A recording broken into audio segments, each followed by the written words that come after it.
ओम नमः शिवाय। नमस्ते। बुध ग्रह वक्री हो गए हैं 14 अक्टूबर 2020 को। तो इसी के बारे में मेरी इच्छा हुई कि मैं आप लोगों से बात करूं। बुध जो प्लेनेट है ये बुद्धि का कारक ग्रह होता है और मोस्टली जो है बुध सूर्य के साथ में ही रहते हैं क्योंकि उनके काफी पास के ग्रह हैं। तो जब ये वक्री होते हैं तो किस तरीके से अपना प्रभाव दिखाएंगे। देखिए, बुध एक ऐसा प्लेनेट है जो सूर्य के साथ में होने के कारण अधिकतर तो ये अस्त रहता है और जब ये वक्री होता है तो उसका प्रभाव किस तरह से हो सकता है। अधिकांश लोगों के अंदर ये धारणा होती है कि कोई भी प्लेनेट जब अस्त हो जाता है या वक्री हो जाता है तो वो अपना परिणाम देने में कमजोर हो जाता है, लेकिन ऐसा नहीं है। स्पेशली ये बुध के साथ तो नहीं होता है क्योंकि आप ये मान के चलिए कि 80 से 90% जो हॉरोस्कोप्स होती हैं वहां पे आपको बुध अधिकतर या तो अस्त दिखेगा या वक्री मिलेगा। लेकिन मैंने ये नोटिस किया है और मेरा ये एक्सपीरियंस है कि वक्री बुध जो होता है ये व्यक्ति के अंदर और भी अधिक शार्पनेस देता है, बहुत ज्यादा माइंड को शार्प कर देता है। और साथ ही साथ जब भी बुध सूर्य के साथ होता है तो ऐसे व्यक्ति की जो उसका जो इंटेलिजेंस लेवल है वो बहुत हाई हो जाता है। किसी भी चीज को बहुत अलग तरीके से सोचना, क्योंकि बुध जो है ये एक तो व्यक्ति के दिमाग को, उसकी मजबूती को दिखाता है और साथ ही साथ ये सूर्य के साथ होने की वजह से सूर्य बुध का जो एक बहुत अच्छा योग बुधादित्य योग बोला जाता है उसका भी, सूर्य का भी बल बुध को मिलता है। तो भले सूर्य से बुध अस्त हो, इसके बावजूद भी सूर्य अपना शुभता भरा परिणाम काफी अच्छे से देने में सक्षम रहता है। और एक चीज मैंने और भी अनुभव किया है कि जब भी सूर्य के साथ में बुध होता है तो ऐसी स्थिति में जो ऐसा जातक होता है वो कोई भी कार्य को, किसी भी चीज को जब वो करता है तो उसका बहुत बैलेंस तरीके से करता है। कभी भी वो बहुत जल्दबाजी में या बिना सोचे समझे कोई डिसीजन लेना, इस तरह से वो कार्य कभी नहीं करता है जब भी बुध सूर्य के साथ में रहेगा। और ये जो क्वालिटीज है ये तब और भी ज्यादा बढ़ जाती है जब बुध वक्री हो जाता है। वक्री होने का मतलब ये हुआ कि वो उसके अंदर और भी ज्यादा चेष्टा बल आ गया। वक्री का मतलब है कि वो और ज्यादा मजबूती की तरफ जा रहा है, इसको आप इस तरीके से भी समझ सकते हैं। तो जब भी बुध वक्री स्थिति में आते हैं तो ये बुध के जितने भी कारकत्व हैं उनमें ये वृद्धि करने का कार्य करते हैं, कभी भी उसको ये डैमेज करेंगे ऐसा नहीं है। हालांकि कोई भी प्लैनेट जब वक्री हो जाता है तो कहीं ना कहीं एक कार्मिक अकाउंट को शो करता है। पिछला जो अपना उस भाव जहाँ पे बुध बैठा होगा, जिन भाव का स्वामी होकर के, वहां से संबंधित कुछ पिछले कार्यों को इंडिकेट करता है, उसको कंप्लीट करना है। वक्री को आप इस तरीके से भी समझ सकते हैं। लेकिन वक्री जब बुध है तो ये व्यक्ति के अंदर एक बहुत डिफरेंट अप्रोच देता है। बहुत उसका जो माइंडसेट होता है वो किसी भी चीज को लेकर के, कोई भी वो काम कर रहा हो, चाहे वो अकाउंट से संबंधित हो या वो इंजीनियरिंग से संबंधित हो या वो किसी भी तरह के सोशल वर्क से रिलेटेड चीजें हों, जब भी वक्री बुध सूर्य के साथ में बैठता है तो वो व्यक्ति के अंदर एक विलक्षण प्रतिभा को जन्म देता है। तो ऐसा व्यक्ति का जो सोचने का तरीका होगा, जो कार्य करने का तरीका होगा, वो बहुत शुभता भरा होगा और बहुत ही अलग एंगल से वो उस डायरेक्शन में किसी चीज को सोच लेता है जिससे आमतौर पे लोगों के अंदर वो थॉट भी नहीं आएंगे। तो वक्री बुध बहुत मजबूती देता है जातक को। और आप इसे ये भी मान के समझ सकते हैं कि जब सूर्य के साथ में बुध वक्री होगा तो यहाँ पे जो बुध की क्वालिटीज हैं वो और भी ज्यादा बढ़ जाएंगी और कई गुना वो ज्यादा बढ़ करके बुध अपने क्वालिटीज को किसी भी जातक के अंदर देने का काम करेगा। तो अभी बुध वक्री हुए तो मुझे लगा कि इसको सभी राशियों के ऊपर क्या प्रभाव पड़ेगा। उसके पहले मैं ये बता दूं कि बुध जो वक्री हैं तो ये शुभता वाला ही रिजल्ट देंगे, अशुभ करने का ये कभी भी काम नहीं करेंगे। वक्री प्लेनेट और भी ज्यादा मजबूत हो जाता है। तो जो मेष लगन वाले लोग हैं उनके लिए जो ये योग बनेगा ये इनके सप्तम भाव में बनेगा।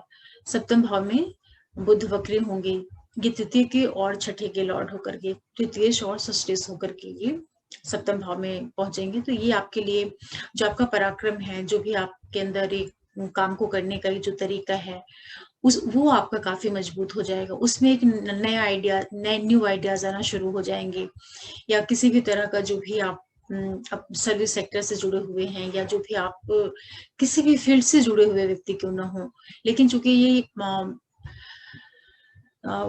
शुक्र की राशि में बुध वक्री हो रहे हैं, वहीं पे सूर्य भी हैं, तो ये आपके लिए आपके पंचम भाव को भी कहीं ना कहीं इंक्रीज करने का काम करेंगे। तो यहाँ पे मेष वालों के लिए काफी शुभता भरा परिणाम बुध देने का काम करेंगे। इसके बाद जो दूसरी लगन है वृषभ, वृषभ वालों के लिए जो बुध आएंगे ये आपके छठवें भाव में आएंगे वक्री होकर के। तो छठे भाव में जब बुध यहाँ पर आएंगे तो ये आपके लिए एक तो सेकंड हाउस के लॉर्ड रहेंगे और ये पंचम के लॉर्ड रहेंगे। इन दोनों के लॉर्ड होकर के ये आपके छठे भाव में आएंगे। तो ये कहीं ना कहीं आपके फाइनेंस से रिलेटेड जो चीजें हैं, जो आपका पैसे रुपए से संबंधित जो चीजें, आपका जो वाणी है, इन चीजों को इंक्रीज करने का, इनको बढ़ाने का काम करेंगे। तो आपका जो ओवरऑल जो आपकी बुद्धि है वो काफी शार्प हो जाएगी। फाइनेंस को लेकर के जो धन संपत्ति से जुड़ी हुई चीजें हैं, जो भी आपके फैमिली से जुड़े हुए डिसीजंस हैं, इन सारी चीजों में आपके अंदर बहुत एक तेजी आ जाएगी। तेजी मतलब कि आप उन कार्यों को बहुत ही बड़ा फ्रिक्वेंटली, बहुत पॉजिटिव ढंग से आप करने के लिए प्रयासरत हो जाएंगे। जो वृषभ लगन और राशि वाले लोग हैं, तो उनके लिए भी ये गोचर को मिला करके काफी शुभता भरा परिणाम दे सकता है। विशेष रूप से जो आपका संतान पक्ष वगैरह से संबंधित चीजें हैं, या कोई भी आपका क्रिएटिव फील्ड है वहां से जुड़े हुए अगर आप हैं, तो वहां पे आपके अंदर काफी नए नए आइडियाज आ सकते हैं। आपके एजुकेशन से संबंधित जो चीजें हैं वो आपके लिए, उसमें आप बहुत डिफरेंट डायरेक्शन में चल के काम कर सकते हैं। इस तरीके से भी आप इसको समझ सकते हैं। हाँ, ये जरूर है कि जैसे आपका कोई प्रेम संबंध वगैरह है, कोई रिलेशनशिप वगैरह है, तो वहां पे हो सकता है कि थोड़े बहुत ऑब्स्टिकल्स आए, ये संभावना भी बन सकती है, क्योंकि आपके ये पंचम के लॉर्ड होकर के और ये छठे में जा रहे हैं, तो थोड़ा सा अवरोध के बाद में आपको सपोर्ट करने का काम करेंगे। इसके बाद जो तीसरी लगन और राशि मिथुन है, मिथुन वालों के लिए देखिए जो ये गोचर होगा ये आपके पांचवें भाव में होगा, और यहाँ पर ये आपके लग्न और आपके जो चतुर्थ भाव है उसका लॉर्ड होकर के यहाँ पे बुध आपके पंचम भाव में वक्री होंगे। तो जो मिथुन लगन और राशि के लोग हैं उनके लिए जो ये टाइम पीरियड रहेगा, कहीं ना कहीं ये आपके लिए प्रॉपर्टी से रिलेटेड जो चीजें हैं, जो आपका जो व्हीकल है, जो प्रॉपर्टी है, जो आपका फैमिली है, जो आपकी ओवरऑल जो आपका सुख भाव है, उससे संबंधित जो चीजें रहेंगी उसमें कहीं ना कहीं ये शुभता लाने का काम कर सकते हैं। आपका पूरा जो व्यक्तित्व, जो आपका प्रेजेंटेशन है, जो भी आपका बिजनेस है, जो भी आप जॉब सर्विस वगैरह कर रहे हैं, इन सारी चीजों में ये कहीं ना कहीं आपको विवश करेंगे कि आप बहुत बहुत पॉजिटिव, बहुत ही अपने आप को बहुत स्ट्रांगली आप अपना प्रेजेंटेशन आप प्रेजेंट करने की आपके अंदर एक क्वालिटी डेवलप हो सकती है इस पीरियड में। हालांकि बहुत छोटा सा ट्रांजिट है ये, 14 अक्टूबर से लेकर के 4-5 नवंबर के बीच का टाइम पीरियड रहेगा, लेकिन इस पीरियड में आप अपने इन सारी चीजों को काफी मजबूत कर सकते हैं। और दूसरा क्या है कि ये आपके पंचम भाव में हो रहा है, तो ये आपका संतान भाव है, आपके एजुकेशन का भाव है। तो यहाँ पे जब बुध आएंगे शुक्र की राशि में और यहाँ पे सूर्य भी रहेंगे, तो ये आपके इंटेलिजेंस को काफी बढ़ा देंगे, बहुत ज्यादा आपका इंटेलिजेंस लेवल जो है हाई हो जाएगा। तो उसके द्वारा भी आप अपने बहुत से कार्यों को पूरा कर सकते हैं। इसके बाद जो चौथी लगन और राशि कर्क है, कर्क वालों के लिए देखिए जो ये ट्रांजिट हो रहा है ये आपके 4th हाउस में होगा, और यहाँ पे जो बुध है वो आपके लिए एक तो 12th हाउस के लॉर्ड होकर के और 3rd हाउस के लॉर्ड होकर के ये आपके 4th हाउस में आ रहे हैं। तो ये आपके लिए क्या करेंगे कि आपका द्वादश भाव का स्वामी जो है आपके चतुर्थ में आ रहा है, तो कहीं ना कहीं ये आपके जो इन्वेस्टमेंट वगैरह से संबंधित चीजें हैं उनको इन्फ्लुएंस करने का काम करेंगे, या ये उसमें किसी तरीके के थोड़े से अवरोध के साथ, बाधा के साथ में फिर उन चीजों को पूरा करेंगे। और साथ ही साथ जो आपकी कोई भी ऐसी चीजें जो आपके छोटे भाई बहन वगैरह हैं, या जो आपका कम्युनिकेशन से संबंधित कोई कार्य है, किसी भी तरीके का आप मास मीडिया वगैरह से जुड़े हुए व्यक्ति हैं, या कोई भी ऐसा काम जो कि प्रिंटिंग से रिलेटेड हो, या जो भी बहुत ज्यादा लाइमलाइट में आने वाली चीजें होती हैं, या पब्लिक से जुड़ी हुई जो चीजें होती हैं, न्यूज है, पेपर है, मास मीडिया है, जो आपके अड़ोसी पड़ोसी हैं, जो आपका कम्युनिकेशन वाला फील्ड है, उसका स्वामी आपका वक्री होकर के आपके 4th हाउस में आ रहा है, और सूर्य के साथ में और शुक्र की राशि में। तो ये आपकी इन सारी चीजों के लिए काफी सपोर्ट का काम करेगा, क्योंकि अपने से द्वितीय भाव में जा रहा है ये, और द्वादशीस भी जो है अपने से एक तरीके से अगर ये देखा जाए तो पंचम हाउस में जा रहा है, तो ये बड़ा अच्छा एक योग बना रहा है नवम पंचम का। तो ये जो बुध का वक्री स्थिति है, ये नवम पंचम की स्थिति को निर्मित कर रही है सभी लगन और राशि वालों के लिए। तो ये बहुत शुभता भरा परिणाम देने का काम करेगी, भले से बुध यहाँ पे वक्री है तो भी। तो आप लोगों को इन सारी चीजों से संबंधित जो परिणाम है वो काफी कहीं ना कहीं आपके लिए पॉजिटिव सपोर्ट का ही काम करेंगे, क्योंकि बुध वक्री स्थिति में है तो अपने एक डिफरेंट जो उनका तरीका है कार्य करने का, उसके थ्रू वो कार्य को अपने पॉजिटिव साइड में ले जाने का काम करेंगे। आप ऐसे भी इसे समझ सकते हैं।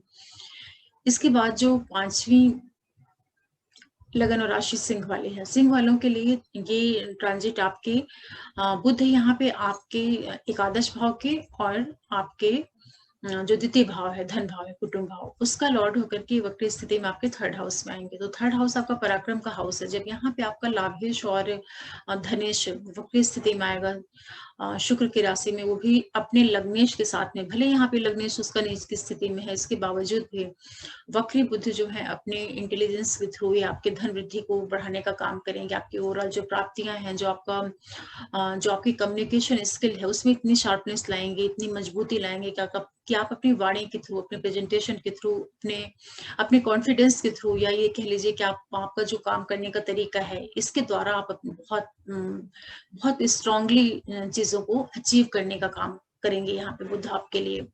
क्योंकि जो बुध यहाँ पे हैं ये वक्री हैं और उनको सूर्य का भी सपोर्ट मिल रहा है। और बुध के लिए तो शुक्र की राशि जो है काफी सपोर्टिंग है। भले यहाँ पे सूर्य लग्नेश आपका नीच का है, लेकिन चूंकि पराक्रम भाव में ये योग बन रहा है, तो यहाँ पे जब सूर्य बुध रहेंगे तो ये आपके भाग्य भाव में भी वृद्धि करने का काम करेंगे, क्योंकि ये दोनों ही अपने 7वीं दृष्टि से आपके 9th हाउस के ऊपर एस्पेक्ट डालेंगे। तो कहीं ना कहीं आपकी भाग्य वृद्धि, हायर एजुकेशन से संबंधित जो चीजें हैं उसमें भी कहीं ना कहीं ये एक पॉजिटिव परिणाम देने का काम करेंगे जो सिंह लगन और राशि वाले लोग हैं।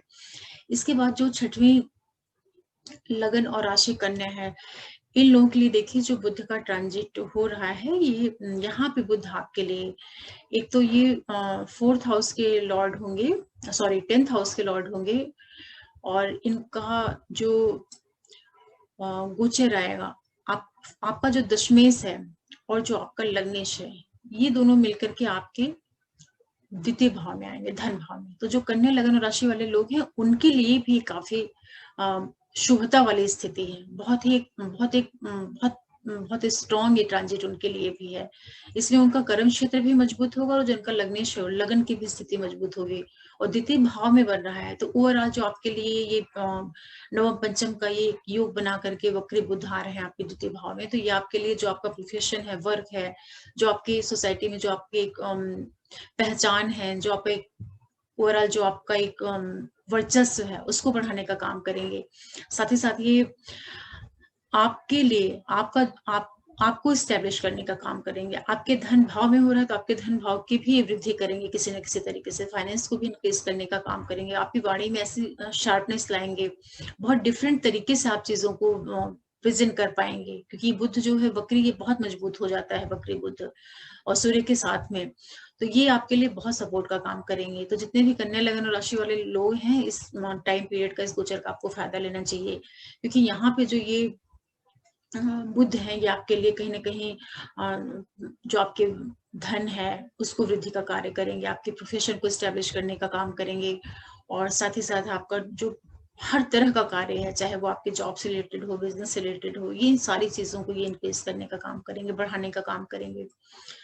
तो इस तरीके से आप लोगों ने देखा कि जो वक्री बुध का ट्रांजिट है, ये आपको किस किस तरीके से फायदा दे सकता है। तो जितने भी लगन और राशि के लोग हैं, अभी मैंने आपको मेष से लेकर के कन्या तक वालों के लिए बताया है, तो आप लोग इस गोचर का फायदा लीजिए और इस टाइम पीरियड को अपने पक्ष में करने की पूरी कोशिश करिए। इसी के साथ मैं आप लोगों के नवरात्रि की बहुत बहुत शुभकामनाएं देना चाह रही हूँ, क्योंकि 18 तारीख से नवरात्रि प्रारंभ हो रहा है और काफी प्लैनेट्स जो है काफी अच्छी स्थिति में आके बैठ गए हैं, तो उसका भी आप लोगों को फायदा लेना चाहिए। आगे मैं आप लोगों के लिए फिर कुछ ट्रांजिट से रिलेटेड या एस्ट्रोलॉजी से रिलेटेड वीडियोस लेके आऊंगी, और साथ ही मैं एक रिक्वेस्ट करूंगी कि अगर आप लोगों को मेरा वीडियो अच्छा लग रहा हो, मेरा चैनल पसंद आ रहा हो, तो आप प्लीज मेरे चैनल को सब्सक्राइब करें, लाइक करें और शेयर करें। बेल आइकन को जरूर से प्रेस करके रखें, जिससे मैं कोई भी नया वीडियो डालूं तो नोटिफिकेशन आप लोगों को मिले, और आगे मैं फिर कुछ आपके लिए लेके आऊंगी। तब तक के लिए ओम नमः शिवाय, नमस्ते।